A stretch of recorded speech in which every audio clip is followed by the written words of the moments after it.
Alex Rogers, welcome to the Grapple Worlds 2 podcast. You are dialing in from North Carolina in the US, and you're going to be kind of on Grapple Worlds 2 for the first time, hopefully the first time of many. How are you feeling about it? I'm super excited. Like, I'm very, very much looking forward to this. I've done a lot of events and super fights the last couple of years, but this is probably one I'm most excited for, not just because of the international travel, but just the what I'm seeing about the vibe and the people who and the competition at this is going to be really, really fun. Plus, I get to say I'm an international fighter now, so that's cool. Collecting new accolades is always a great thing to do in That's right. Brazilian Yeah. Jiu-Jitsu. So how did it come about for you to be part of Grapple Worlds 2? Tell us that story. My friend Michael Craigholm, who runs his Instagram page is Space Coast Jiu-Jitsu. Him and I connected back in, I think, August or September of last year, after I did a pretty gnarly pit fight in also North Carolina, and he made a video posting about his most exciting or best or most entertaining jiu-jitsu events, and he listed off all the big ones, and the guys at the gym saw the video, and then they put out like in a group chat, like, hey, everyone go to this page and like comment Garami grappling is the most exciting thing. And so I did that. Michael saw it, he responded to me, we sort of talked a little bit, and then it just kind of grew and grew. And then he lives in Florida. I had a fight down in Miami. I asked him to come to it. He said he'd come, and then I was like, hey, actually, will you be my corner when I'm there? And he was super excited to do that. I was too, because I was alone. And then, yeah, that was the first time we met. And then pretty much ever since then, that was back in October, we've talked, almost every day, or definitely every week. And we connected over jiu-jitsu, over entrepreneurship. And then he was a United States Marine. I was in the Navy. And then, so now I would just say he's one of my really good friends. Again, I don't see him a whole lot, but someone I talk to regularly and have meaningful, deep conversations with outside of jiu-jitsu, which has been really nice. So that's how I found out about it. That's fantastic. I love hearing stories of connections in Brazilian Jiu-Jitsu that just kind of run a bit deeper than, regular training partners. That there's, he was able to come out to one of your matches and corner you. Is he going to be cornering you for Grapple Worlds 2? No, because he's doing the commentating. So I wish that he could. I would love to have him as a coach again, but yeah, he's gonna be commentating. So do you have family, friends coming over with you? I've got my mom and her husband want to come out. I'm gonna try to bring my kids. They're young, they'll be 5 and 8, but I'm gonna try to bring them, and then I might have some other people who are interested to come out with me. I know that this is going to be a big deal for me, so I know that there's a lot of people that love and support me, and plus it's an awesome opportunity to go travel. So who knows? But I know at least I'll have a couple people for sure. Fantastic. I love the fact that you've got a community of people and the opportunity to travel for your first international match, which is just incredible. I'm excited for you, Alex. I think it's going to be amazing. Yeah, it is, yeah. You're matched up against Harry Whitburn, and you're on the prelim card for Grapple Worlds 2 on Saturday, the 28th of March, up at Kassam Stadium near Oxford. How are you preparing for this matchup? Well, I joined a new gym because I just moved from Virginia to North Carolina. So I'm at a gym now that's got a lot of really, really good guys in it. They know I'm an active NOGI competitor. They also know I'm a Navy veteran, so they don't take it easy on me. Plus, I'm the new guy, so I'm definitely getting a lot of work in there with the grappling. A lot of bigger guys in there that I am focused on training with just to get ready for Harry because he's quite a bit bigger than me. And then I'm putting a little more emphasis on the strength part of the strength and conditioning. Yeah. So I can be ready to match him best I can. Fantastic. Now, let's talk about the beginning of your jiu-jitsu journey, because you don't kind of organically come from Brazilian jiu-jitsu. You come from another martial art. So talk to us about that. And before we started recording, you mentioned one of your early competitions and not your corner, but your opponent's corner. Yeah, yeah. So I have always been into martial arts. I've loved them since I was probably a kid. I've been interested, never did them or anything. Before I joined the Navy, I did a little bit of boxing, like Muay Thai or kickboxing.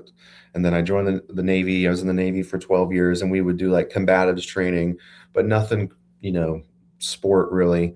It was all about, fighting with your weapon or with a body armor. But it was something I was always interested in. I just wanted to get into it. And then towards the end of my career in the Navy, I started getting into Muay Thai and boxing a lot more. The gym I was at, one of my friends was like, "Hey, sign up for this jiu-jitsu tournament." And I was like, "Dude, I don't do that at all. I'm not into it." Um, and he's like, "Just come to do it. It's good for the gym to have more people there." So I was like, "All right, whatever." I got one of my best friends that I worked with to do it. He's like, "I don't do jiu-jitsu either." I'm like, "Yeah, but you wrestled, and let's try it out." I never wrestled. I played soccer and basketball my whole, early Yeah. childhood through high school. Um, so I didn't really have much of a base of anything. I could clinch a little bit from Muay Thai, but that's all. Yeah. So I did the tournament, and that was in April of 2023. I had two matches. My first match, I won pretty easily with my most basic armbar ever in like 3 minutes. Was completely exhausted, but just so like excited. And I was like, that was sick. Like this is easy, but that was a lot of fun. Yeah. Uh, but I was still out of breath. Forearms were completely shot. And then I did my next match.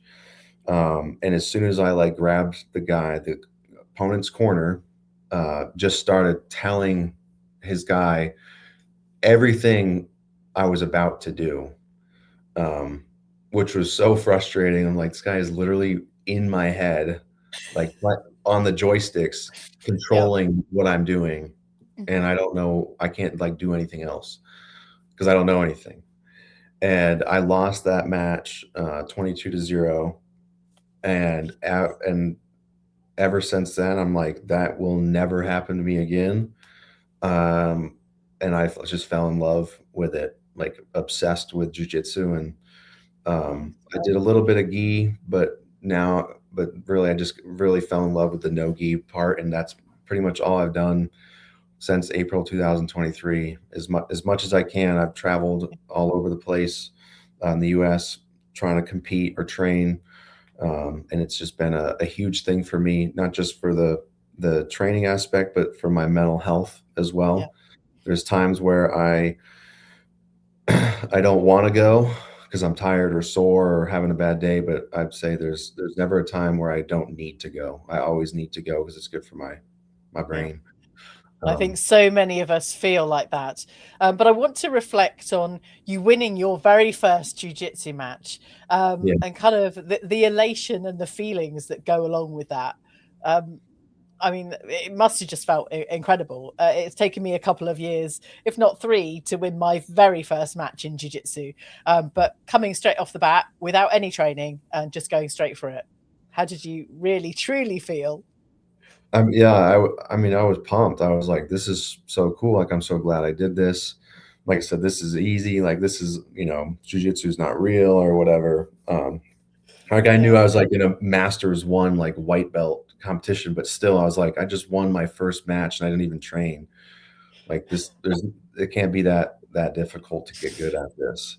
Yeah. Um, and so super arrogant, but like ignorance is bliss. I had no idea, Yeah. but that's what happened. I was really excited. So, but that peak to like winning and then just immediately getting smashed and destroyed. And the next one was just like, oh, wow, okay, there's a lot more to this than I thought. And that definitely reframed some things. I've definitely had some losses since then where I'm like, okay, my ego got the best of me. And it's always, I try. So I'm trying to be a little more humble and, I don't know a better word, but like, so I'll say humble, but like, just, just have a better mindset about these competitions. I think it's quite interesting when there's a high and a low to really recalibrate your mindset around the sport of Brazilian Jiu-Jitsu. We all have good days. We all have kind of days that don't feel quite so great, wins and losses. But it's remembering that, that there's a core to all of this. And you quite rightly said, the mindset growth is as much as the kind of skill acquisition and development in the sport of Brazilian Jiu-Jitsu. How have you noticed your progress from those 2 early matches over the last few years? I mean, it's been a lot. When I first started, I was talking about this yesterday with one of my training partners. Like when I first started, I wanted to just learn like as many submissions as possible.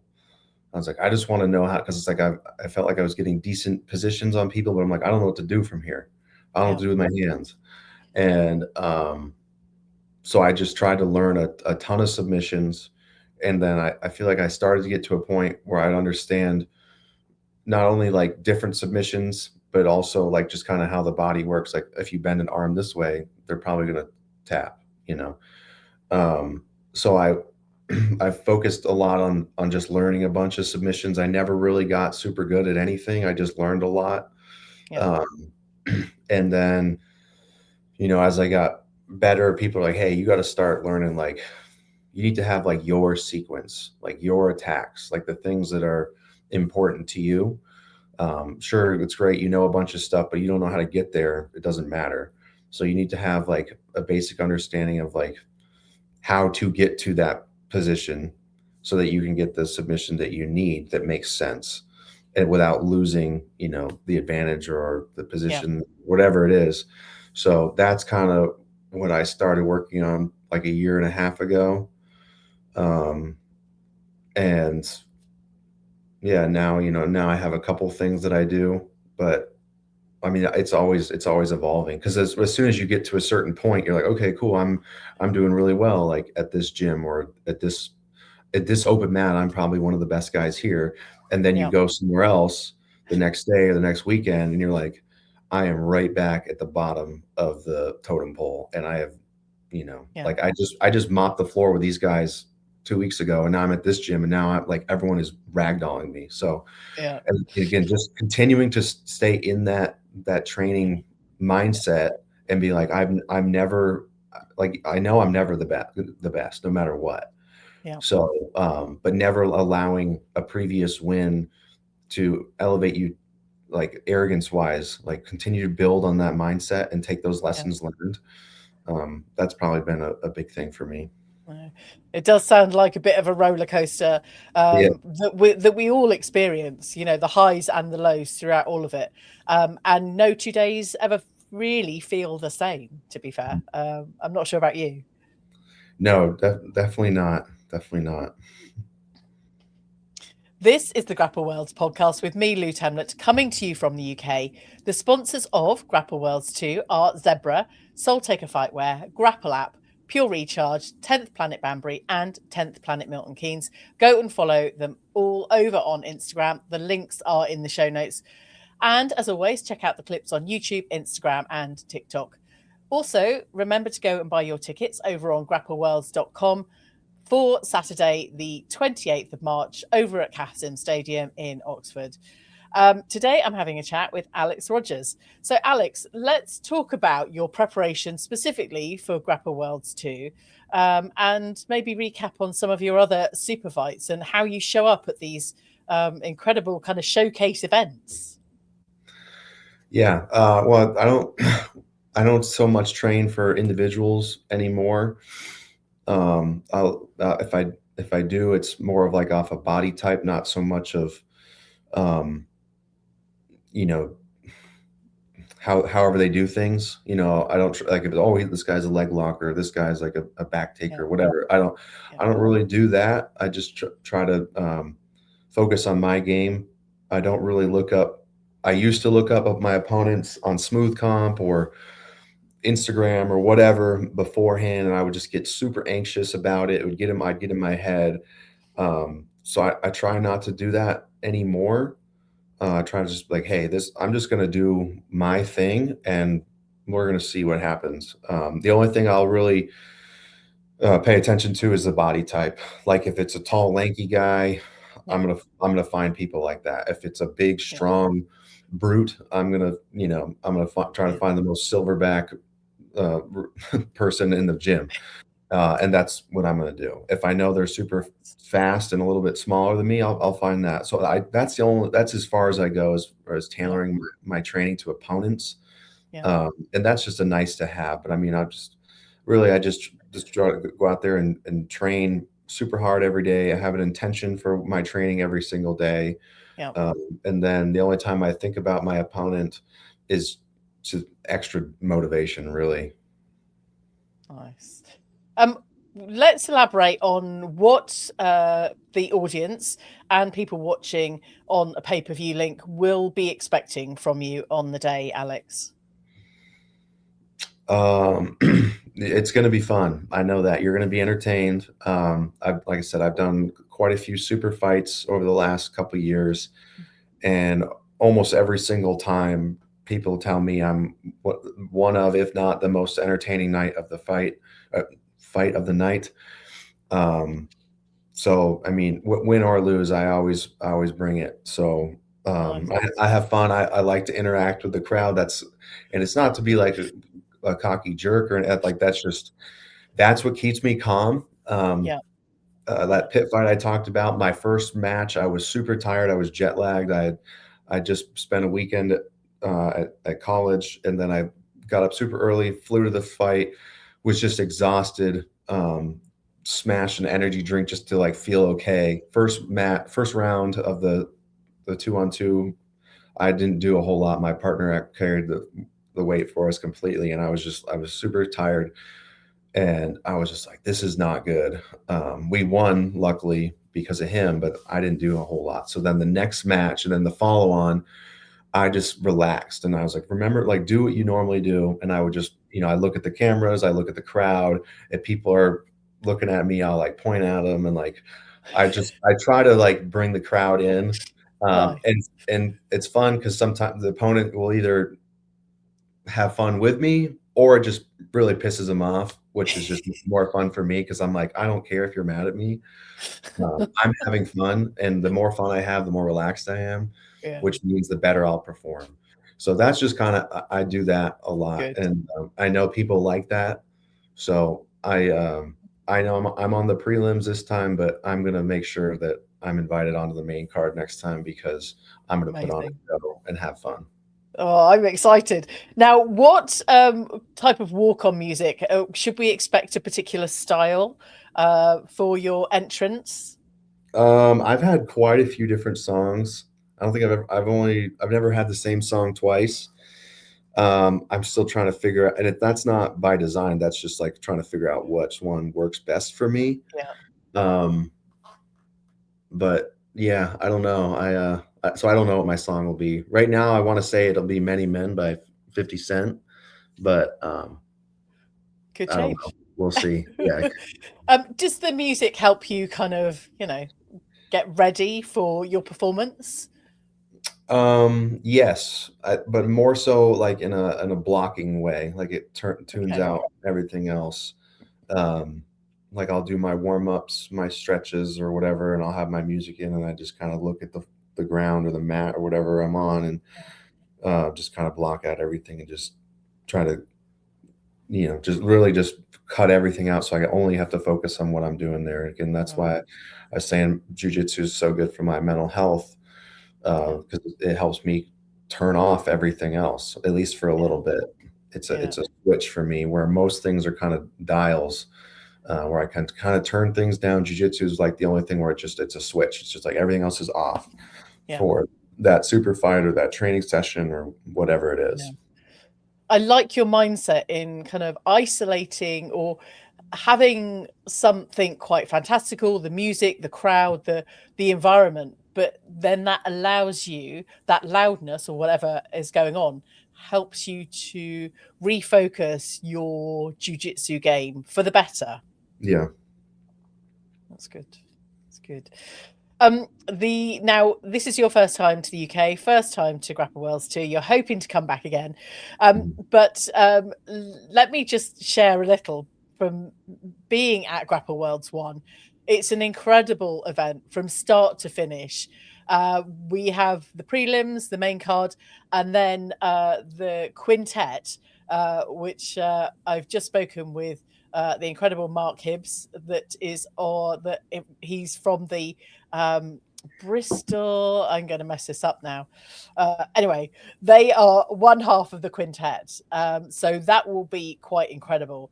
10 guys matched up in that sort of style. So you do absolutely have to hang around till the end. But I feel like the prelims are going to bring it.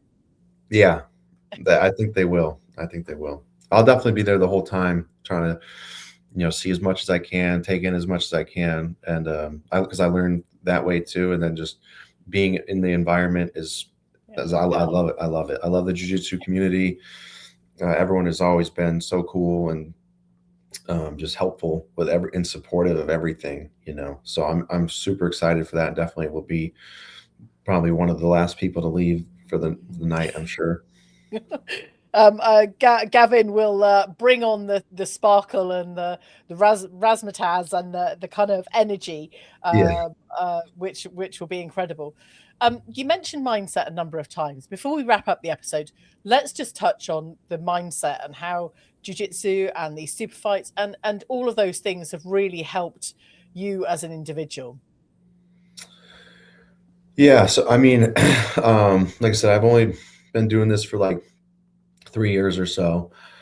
But my 3 years is not the average person's 3 years. I fought in a lot of super fights, some pretty big ones, I think. And I say that not just because I was there, but because of look at the people I fought. Last year, like August through November, I had I think like 7 or 8 super fights. Wow. A couple times I did two fights in a night. And I was a blue belt. I got my purple belt December 5th of last year, so only a month and a half really. But all those fights, I never fought another blue belt. Every fight I had was a brown or black. I've had one purple belt, but he was like 50 pounds more than me. So my mindset is just like, I'll go out there. I don't care. I just want to fight. I don't care about weight. I don't care about belt. I don't care about how many medals or belts you have on your wall back home. I don't have any, but I'll get there at some point. So I just want to get that experience. I want to put myself out there and take on the biggest challenge that I can. Because I don't lose. Because I got to go and do these things. So if I lose, I'm up like on the, my hand didn't get raised. Yeah, sure. I'm bummed because I'm super competitive, but I'm more competitive with myself than I am with my opponent.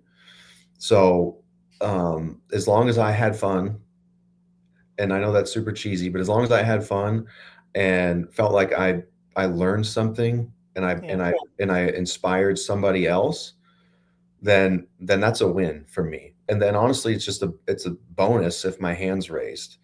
But it's such an honor to go out and fight these guys who are super good. Like I did 2 fights back in September. My first one was a black belt, former UFC fighter.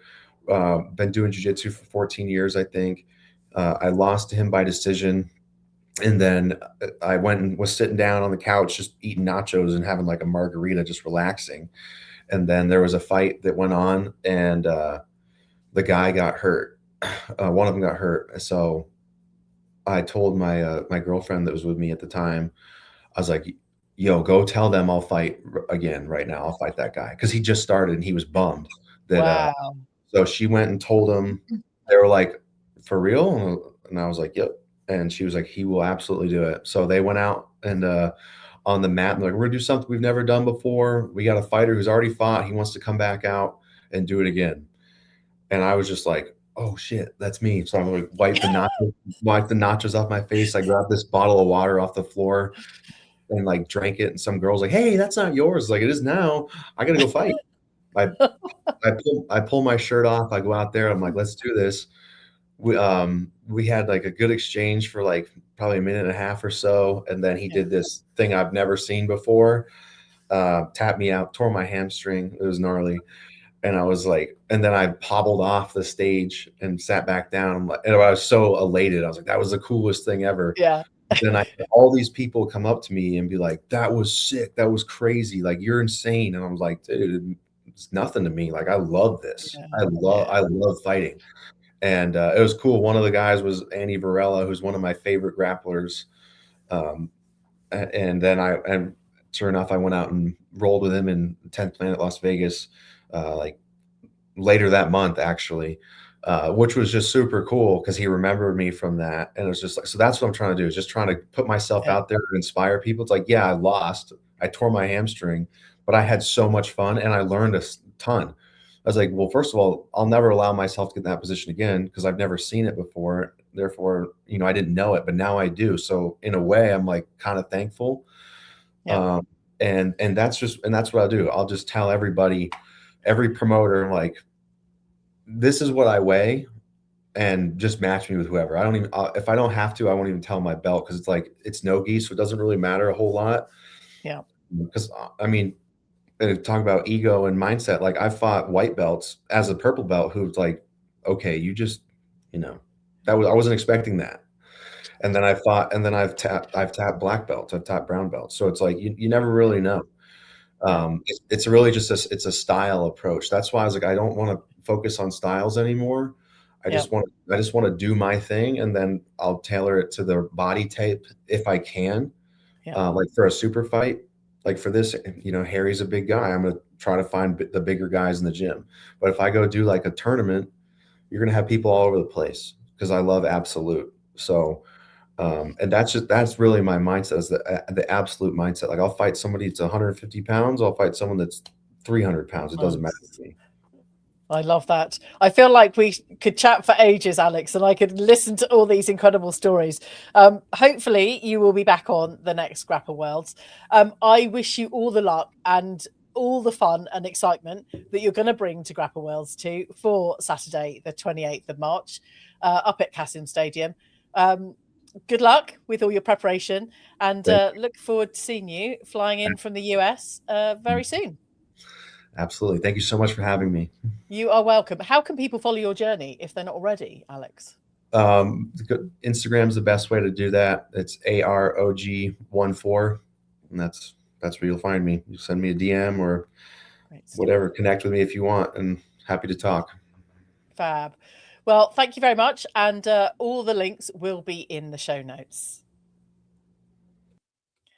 I hope you enjoyed this episode. Tell your friends about this show and maybe even drop it a rating and a review. Thanks again for listening. Catch you on the next episode of the Grapple Worlds podcast.